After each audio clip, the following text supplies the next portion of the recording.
വിദേശ ഡെബിറ്റ് കാർഡുകൾ ഇന്ത്യയിലെത്തിച്ച് നടത്തിയ 100 കോടിയോളം രൂപയുടെ ഹവാല ഇടപാട് കണ്ടെത്തി ഇഡി. മുഖ്യപ്രതികളിൽ മലയാളികളും. പുറത്തുവരുന്നത് ഞെട്ടിക്കുന്ന വിവരങ്ങൾ. ഇന്ത്യൻ KYC മറികടന്നുള്ള ഇടപാടുകൾ തീവ്രവാദത്തിനും മതപരിവർത്തനത്തിനുമെന്ന് സംശയം. US ആസ്ഥാനമായ തിമോത്തി ഇനിഷ്യേറ്റീവ് നിരീക്ഷണത്തിൽ.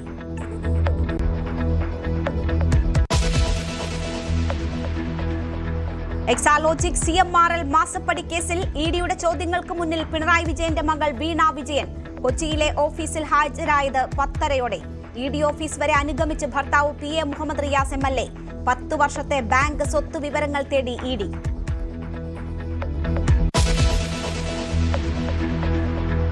PM ശ്രീ പദ്ധതിയിൽ തുടരാൻ കേരളം. പദ്ധതിയോട് ആശയപരമായി എതിർപ്പുണ്ടെന്നും കഴിഞ്ഞ ഇടത് സർക്കാർ ഒപ്പുവെച്ചതിനാൽ പിന്മാറ്റം അസാധ്യമെന്നും മുഖ്യമന്ത്രി. പഠിക്കാൻ മന്ത്രിതല ഉപസമിതി. കരിക്കുലത്തിൽ ഇടപെടരുതെന്ന് കേന്ദ്രത്തെ അറിയിക്കും. പദ്ധതിയിൽ ഒപ്പുവെച്ചത് SSK ഫണ്ട് കിട്ടാൻ വേണ്ടിയായിരുന്നുവെന്ന് മുൻ വിദ്യാഭ്യാസ മന്ത്രി വി ശിവൻകുട്ടി.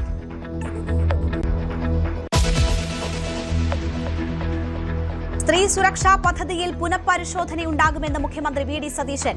ഗുണഭോക്തൃ പട്ടികയിൽ പരാതികളുണ്ട്. അവസാന കാലത്താണോ ഇടതു സർക്കാർ ഇതേക്കുറിച്ച് ആലോചിച്ചതെന്ന് മുഖ്യമന്ത്രി. മറ്റു വിവാദങ്ങളിലും മറുപടി. വിവാദ പ്ലീഡർ നിയമനത്തിന്റെ ഉത്തരവാദിത്തം തനിക്ക്. പ്രതിപക്ഷം അനാവശ്യമായി കള്ളങ്ങൾ പ്രചരിപ്പിക്കുന്നുവെന്ന് VD സതീശൻ.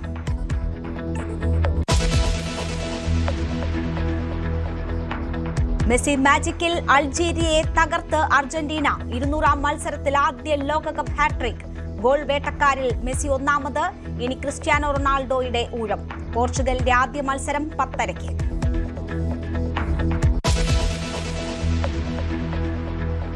വ്യാപാര കരാർ മുതൽ പശ്ചിമേഷ്യൻ സംഘർഷം വരെ ചർച്ചയാകുന്ന ട്രംപ് മോദി കൂടിക്കാഴ്ച വൈകിട്ട് ഫ്രാൻസിൽ. കൂടിക്കാഴ്ചയ്ക്ക് ശേഷം സംയുക്ത വാർത്താ സമ്മേളനം. പശ്ചിമേഷ്യൻ സമാധാന കരാറിനെ പിന്തുണച്ച് G7 ഉച്ചകോടി. ഹോർമുസിനെ ആശ്രയിക്കുന്നത് കുറയ്ക്കണമെന്നും സംയുക്ത പ്രസ്താവന. ലബനനിൽ ആക്രമണം തുടരുന്ന ഇസ്രയേൽ നിലപാടിൽ അമേരിക്കയ്ക്കും ഇറാനും എതിർപ്പ്. നിപയ്ക്കും ഷിഗല്ലയ്ക്കും പിന്നാലെ ആശങ്ക കൂട്ടി ഡെങ്കിപ്പനിയും. പാലക്കാട് ഒരാൾ മരിച്ചു. ഒരാഴ്ചക്കിടെ ഡെങ്കി ബാധിച്ച് 3ാമത്തെ മരണം. സംസ്ഥാനത്ത് 155 ഷിഗല്ല ബാധിതരെന്ന് ആരോഗ്യവകുപ്പ്. കനത്ത ജാഗ്രത. ജില്ലാ സംസ്ഥാന തലങ്ങളിൽ നിരീക്ഷണ സംവിധാനം ഏർപ്പെടുത്തി. കോഴിക്കോട്ടെ നിപ ബാധിതന്റെ നില അതീവ ഗുരുതരം.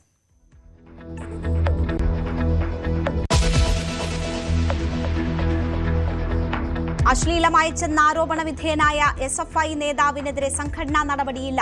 യുവതിയുടെ പരാതി കാസർഗോഡ് ജില്ലാ സെക്രട്ടറി K അനുരാഗിനെതിരെ. പരാതിക്കാരിയുമായി ഒത്തുതീർപ്പിന് നീക്കം. ഇടപെടാതെ CPM ജില്ലാ നേതൃത്വം.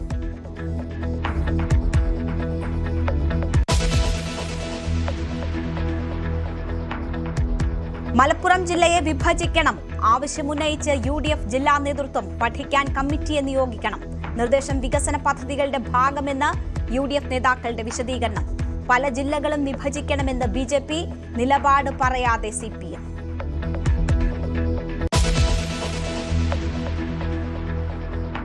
നിരോധനത്തിനെതിരെ ടെലഗ്രാം നിയമ പോരാട്ടത്തിന്. ഡൽഹി ഹൈക്കോടതിയെ സമീപിച്ചു. അടിയന്തരമായി പരിഗണിക്കാൻ അനുമതി നൽകി കോടതി. ഇന്ന് തന്നെ കേസ് കേൾക്കും.